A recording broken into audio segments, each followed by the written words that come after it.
आपकी ये मंदिर वाली जो जगह है वो कितने एकड़ में फैली हुई है? 22 एकड़ में, 22। जिसमें 322 छोटे छोटे मंदिर हैं भगवान के। ओहो, माने भगवान का पूरा शॉपिंग मॉल ही सजा के रखा है। साइलेंस। और इन सारे मंदिरों में भगवान की सेवा के लिए 142 पुजारी हैं, समझा? आपके मंदिर के बाहर भिखारी कितने बैठते हो पता है आपको? क्या?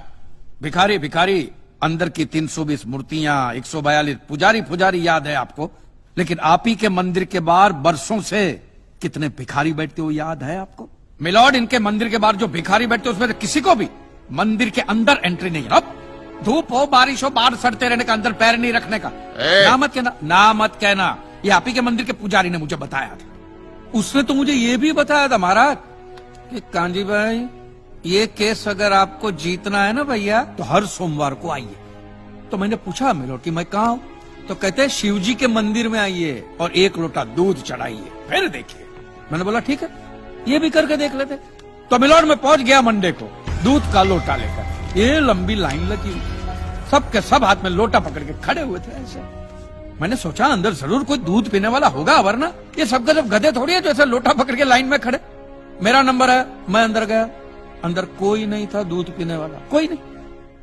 बीच में वो काला पत्थर पड़ा हुआ था, उसे शिवलिंग कहते हैं मूर्ख। हाँ शिवलिंग पड़ा हुआ था। और वो पत्थर मिलो, वो पत्थर दूध था। और वो पत्थर के बिल्कुल बगल में से छोटी सी पतली सी नाली में से वो सारा दूध बाहर की ओर जा रहा। मैंने बोला कि यस, बाहर तो कोई खड़ा ही खड़ा होगा दूध पीने वाला। देखा बाहर भी कोई नहीं था। वो सारा दूध मिलो उस नाली से निकलकर बाहर गटर में जा, टोटल वेस्ट। और वो गटर को लग के एक भिखारी खड़ा हुआ था, बेचारा 4-5 दिन का भूखा होगा महाराज, भूख के मारे वो कांप रहा था। उसको शायद ये दूध ही पीना था, लेकिन गटर में से कैसे? तो उस भिखारी को मैंने मेरा दूध का लोटा दे दिया और दूध पीकर उसने मुझसे क्या कहा पता है?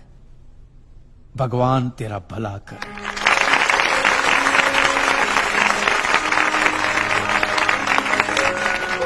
तो मंदिर में आने वाला एक एक इंसान वो पत्थर पे दूध डालने के बजाय किसी गरीब के पेट में डाले तो सबसे ज्यादा पुण्य मिलेगा, नहीं? और हाँ मौलवी साहब, किसी दरगाह पे फूलों की चादर उड़ाने के बजाय किसी नंगे फकीर के बदन पे कपड़ों की चादर उड़ाई जाए ना तो अल्लाह को बहुत खुशी मिलेगी। और जीसस के सामने मोमबत्तियां जलाने से अच्छा है किसी गरीब की झोंपड़ी में जलाइए, तो उसके घर में कभी अंधेरा नहीं होगा। क्यों, तुम भी भगवान को नहीं मानते क्या? अरे मैं खुद भगवान हूँ। अच्छा, तो मैं अमिताभ बच्चन हूँ। देखो कांजी, दूध, चद्दर, मोमबत्ती ये सब चढ़ाना एक प्रथा है। भगवान की पूजा अर्चना, इन सब का मूल्य तुम नहीं समझोगे क्योंकि तुम एक नास्तिक हो। जगत की मोह माया से तुम अभी तक मुक्त नहीं हुए। आप तो हो गए हो ना, आप तो बिल्कुल मोक्ष के दरवाजे पे खड़े हो। तो ये जो रीति रिवाज के नाम पे ढोंग चलते उनको बंद करवाइए ना महाराज। शनिवार को हनुमान जी की मूर्ति पे कितना तेल बर्बाद होता है पता है आपको? लोग 2 रुपये के 5 रुपए के सिक्के यूं करके मूर्ति पे चिपकाते हैं। हनुमान जी इन सारे चिल्लर का क्या करेंगे? कांजी भाई बिल्कुल ठीक कह रहे हैं। साईं बाबा अपनी पूरी जिंदगी गरीबों के लिए और गरीबी में जिए। जब तक वो जिंदा रहे तेल की एक एक बूंद के लिए दर बदर भटकते रहे, और आज उनके मरने के बाद उनके लिए करोड़ों का सिंहासन, सोने का मुकुट, किसके लिए बताइए महाराज। एक बात बताइए, जो भी भक्त भगवान की श्रद्धा से सच्चे दिल से भक्ति करता है उस पर तो उस परम कृपालु की कृपा दृष्टि रहती है ना? रहती है ना? आया ना? तो चलिए महाराज मुझे ये बताइए कि अमरनाथ और वैष्णो देवी की यात्रा पे जाती हुई बस नीचे खाई में क्यों गिर जाती?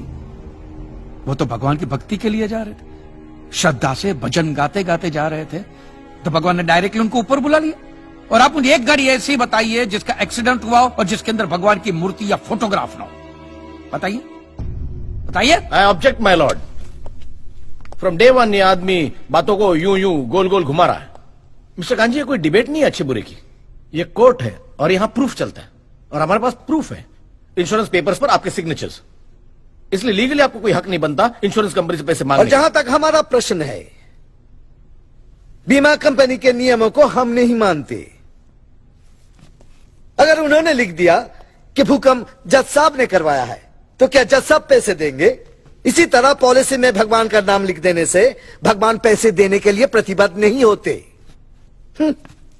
अगर आप चाहते कि भगवान आपके पैसे लौटा दे, तो ये प्रूफ करो कि ये भूकंप भगवान ने किया है। किया ही है ना? इन राइटिंग है, कहीं लिखा हुआ तुम्हारे पास है? Any proof?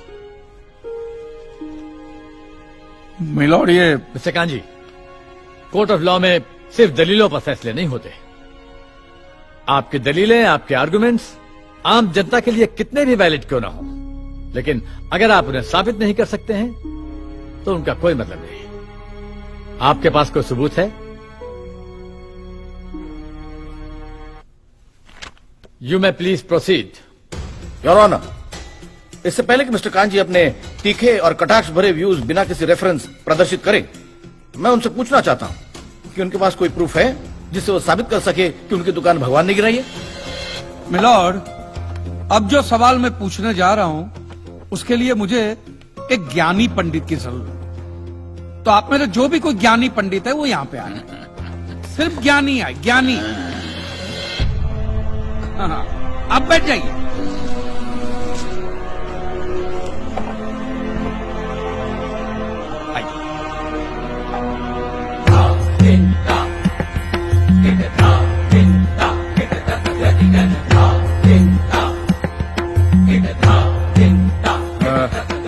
महाराज, आप जो पंडित लोग आपके प्रवचन में जो शास्त्रों की बातें करते हैं, तो शास्त्रों में जो भी लिखा होता है वो सब सही होता है?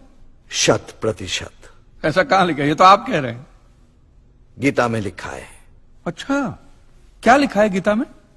गीता के 4थे अध्याय का 40वां श्लोक, अज्ञस्य अश्रद्धानस्य संशयात्मा विनश्यति, नायम लोकस्ति ना परा ना सुखम संशयात्मना। मतलब क्या? इसका अर्थ है, जो अज्ञानी श्रद्धा विहीन मनुष्य शास्त्र पर संदेह या शक करता है, उसका विनाश निश्चित है। उसे भूलोक या परलोक कहीं भी शांति नहीं मिलती। समझा? ये बहुत इंटरेस्टिंग आइटम है। महाराज, आपको ये गीता में या शास्त्रों में कुछ भी समझ में आता है? हा? कि जो भी लीलाधर महाराज बोल रहे उसमें बस ऐसे समझा समझा करके हाथ हिला रहे हैं। मिलॉर्ड, वो स्कूल में छोटे छोटे बच्चे होते, उनको प्रेयर कभी पूरी याद नहीं रहती, तो बेचारे आंख बंद करके ऐसे करके होंठ हिलाते, वो होंठ हिलाते, ये हाथ हिलाते।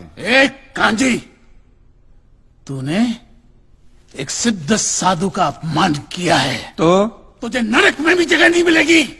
कहां से मिलेगी महाराज? आप लोगों ने पहले से ही वहां कुल्ले टिका के रखे हैं।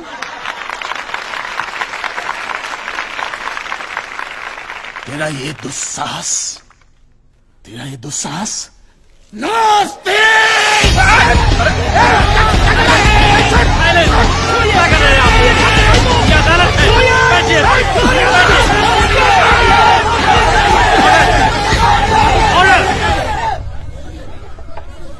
बैठ जाइए।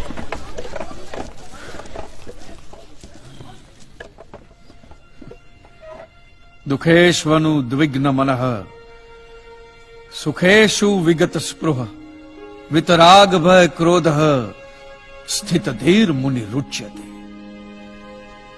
अध्याय 2 श्लोक 56वां। अर्थात जिस मनुष्य के लिए सुख और दुख समान अवस्था है, जो भय और क्रोध से मुक्त है, जो स्थिर बुद्धि वाला है ना, वही सिद्ध पुरुष कहलाता है।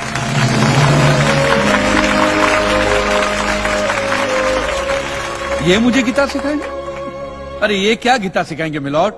इन लोगों की तो आईक्यू भी रूम टेम्परेचर से लो है। आपको 2 बात किया कही मैंने उकसाने के लिए, भड़काने के लिए, मुझे मारने चले हैं। ऐसी है आपकी सिद्धि सिद्धेश्वर? मिस्टर कांजी, उनकी सिद्धि क्या है, यह कोर्ट का मुद्दा नहीं है। कोर्ट का मुद्दा यह है कि आपकी दुकान किसने गिराई। भगवान ने गिराई है। ये आप फैसला सुना रहे। फैसला सुनाना जज साहब का काम है, आपका नहीं। आपको तो सिर्फ प्रूफ करना है कि उस दिन जो भूकंप आया वो भगवान की वजह से आया था, जो प्रूफ करना इम्पॉसिबल है। Relax relax relax, nothing is impossible. Swami ji एक बात बताइए, भगवान ने ही ये भगवत गीता कही है, कही है, और भगवत गीता में जो भी कहा गया है वो सब सच है? 100%। Point to be noted milord. तो मुझे एक बात बताइए कि भगवान ने भगवत गीता के 9वें अध्याय के 8वें श्लोक में क्यों ऐसा कहा है कि पूरी सृष्टि का सर्जन मेरी इच्छा से हुआ, इसका विनाश भी मेरी इच्छा से होगा, ये पूरी सृष्टि मेरी इच्छा के अधीन है, इसके सर्जन और विनाश के लिए सिर्फ मैं और मैं ही जिम्मेदार हूं। और ये देखिए मिलॉर्ड, ये बाइबल में भी कहा गया है, Aiza chapter 54 verse 16 See, it is I who have created the smith who blows the fire of coals and produces a weapon fit for his purpose. I have also created the ravager to destroy. अब ये देखिए, ये कुरान शरीफ में भी है। सूरह जलजला 99 आयत 1 से 8 में भी लिखा है कि जब जमीन अपनी पूरी शिद्दत के साथ हिला डाली जाएगी और जमीन अपने अंदर के सारे बोझ को निकालकर बाहर डाल देगी और इंसान कहेगा कि ये उसको क्या हो रहा है, उस दिन वो अपने ऊपर बीते हालात बयां करेगी, क्योंकि तेरे रब ने उसे ऐसा करने का आदेश दिया होगा। रब ने।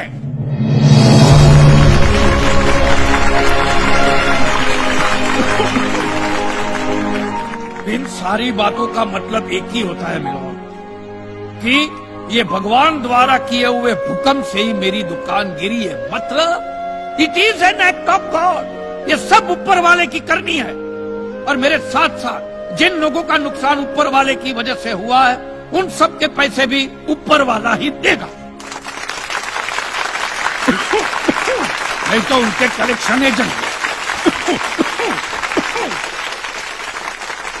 Your honour, mister Kanchi Leeladhar Swami को बातों में फंसा रहे। सरदेसाई जी, क्या कर रहे हैं आप? अरे बोलने दो, उससे बोलने दो।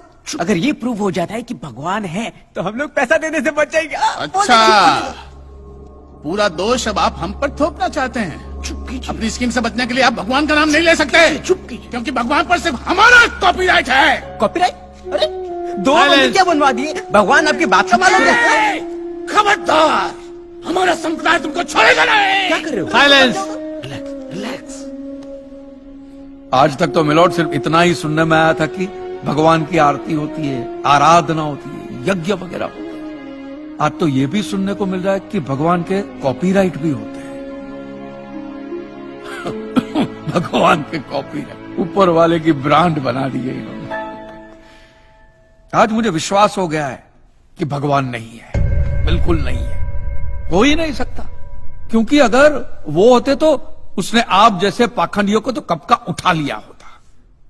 मुझे जो करना था वो मैंने साबित कर दिया है मिलोन। अब इसका पूरा फैसला